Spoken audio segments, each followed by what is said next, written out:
Hello, all you transphobes, you bigots, you monsters, you terrible people.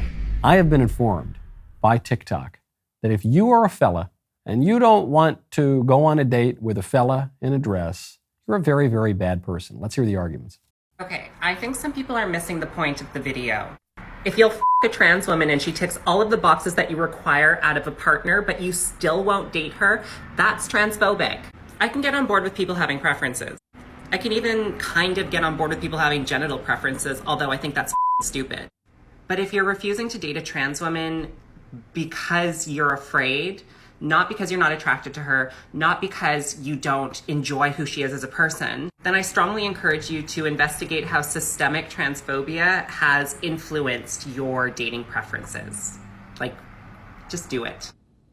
That was really bad. If you're afraid of dating the guy who thinks that he's a woman, and you are afraid in a way that is irrational, I guess that would be transphobia. That's just the definition of transphobia, if that word has any meaning at all. But if you are afraid, say, that for a guy to date a guy who wears a dress, that transgresses the moral law, or if you are most likely not afraid in any way, you're just sort of disgusted by that very thought, or if you believe that man is a coupling being and men and women are complementary and that they go together and that the purpose of dating is then to get married and marriage is a lifelong union between a husband and a wife for the good of the spouses and the sake of the generation and education of children. I'm just throwing that out there. That seems like it would be a pretty good reason. What if you just object to it? Why is it always fear? I'm afraid that society might look down on me dating this confused man. I'm afraid that, I don't know, that he's a man. I don't know exactly. Why can't you just object to it? Why can't you have a natural revulsion at that concept? Or why can't you have at least a logical, a rational understanding that this is not what people are for? Men are not supposed to date other men, and even if the men wear a dress and pretend to be women. Why can't you just object to certain things? Very phobic. The only things you're allowed to object to are things that are good and true and traditional and beautiful. Okay, next one. Not dating trans people is not a preference. Not dating blondes is a preference. Not dating people who are, shorter than 5'6" is a preference. Not dating people with brown eyes is a preference. Being trans is not a specific characteristic. Thus, you can't label it as a preference. That's just called bigotry. No one's forcing you to date trans people, but don't cover up your discriminatory bias in the name of preference, because the logic doesn't add up. Like I've said in many a video, the logic of transphobia never adds up.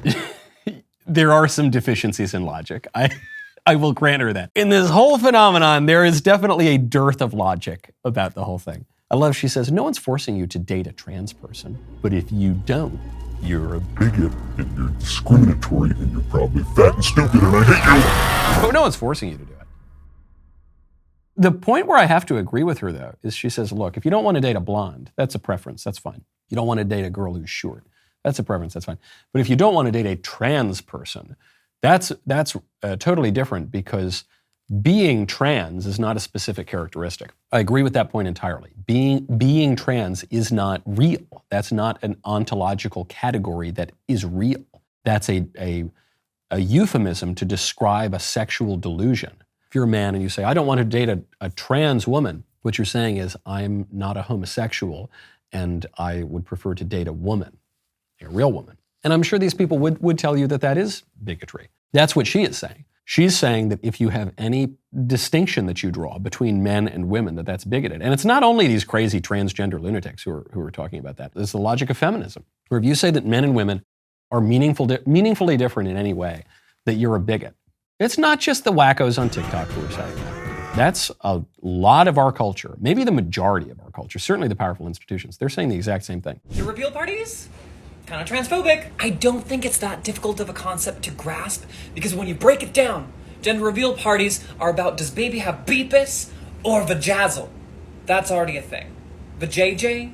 Vajaj? I don't like any of those. Gender is a sense of self that comes from the brains. And the leg situation, the in-between the leggy situation, has very little to do with that. Baby will figure out sense of self in time. Baby will figure out how to present themselves to world in time. Revealing the genitalia of an infant just feels really icky to me. And as parents, it kind of implies, hey, I'm letting the world know that I'm already going to be implementing gender roles onto my child. Yeah. And that really tends to discourage the whole trans thing. Correct. And trans people exist. No. Hey, there are plenty other ways to celebrate new life. Say a baby shower, a concept that already exists. We don't need to make up new things. But here's something we could try. We could try doing a gender reveal party when somebody wants to come out. Let's take a step away from the gender reveal thing, just to be a little bit more open and welcoming to different identities and experiences in life. Let's work together to do better. Sorry, lady. Not interested. No, let's not. Let's be much more closed off to those identities and expressions and delusions. Our minds are very open now in society. Our minds are so open that our brains have fallen out. The argument this guy is making is pretty good, actually. He's not going as far as some others do to pretend that transgenderism is a biological phenomenon. He's still using materialist physical terms. Like he says that sex is what goes on between your legs and gender is what happens in the brain. But I think, to be charitable to his self-expression, what he's talking about is the mind. He's saying your sex is what's going on with your body, but your gender is how you express your own self-conception and self-identity of sex out in the world. It's how you perform things. He's obviously a rather performative, thespian-minded sort of person. And that's true. But the way that the transgenderists talk about it is they say, we need to give people the utmost license to express sex in any way that they want through any kind of performance of gender. But my question then is, why? Okay, sex and gender expression are distinct things. Yeah, okay. In the case of a disagreement between those things, why do we need to bring the sex into better alignment with the gender expression? Why do we need to mutilate the body? Why do we need to put on the silly dresses? Why do we need to put on the stilettos if your gender expression is such that you are really a man, but you perform that you're a woman? Why wouldn't you just do the opposite? Why wouldn't you say, okay, I'm a man, that's my sex, but my gender expression, I really want to be like a woman, but I'm just not going to do that. I'm going to bring those two things into alignment in the other direction. Well, this guy would say, because you need to be totally open. Why? Well, because what? They don't have an answer to that. That's just their premise. Their premise is that we need to ignore reality. We need to deny that things in the world have a purpose. Just as this leftist ears tumbler has the purpose of giving me leftist ears, microphone has the purpose of transmitting my dulcet voice. My body has a purpose. Those little things going on between the legs, as he describes it, have a purpose. And you have a duty by virtue of your real identity that can be perceived within the real world. You have a duty to act in accordance with that. It's a little bit different than the way a lot of conservatives in a squishier way talk about this stuff. They say, well, you're a biological male. You can change your name to Caitlin. You can wear dresses. That's fine. That's your right. Or whatever. But you're a biological male and you need to admit that you're a biological sex. No, I don't think you have a right to wear dresses if you're a man. And that isn't the fashion, and that's not what that symbol represents.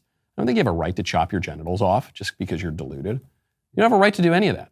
You got to act like a man if you're a man. What's the matter with you?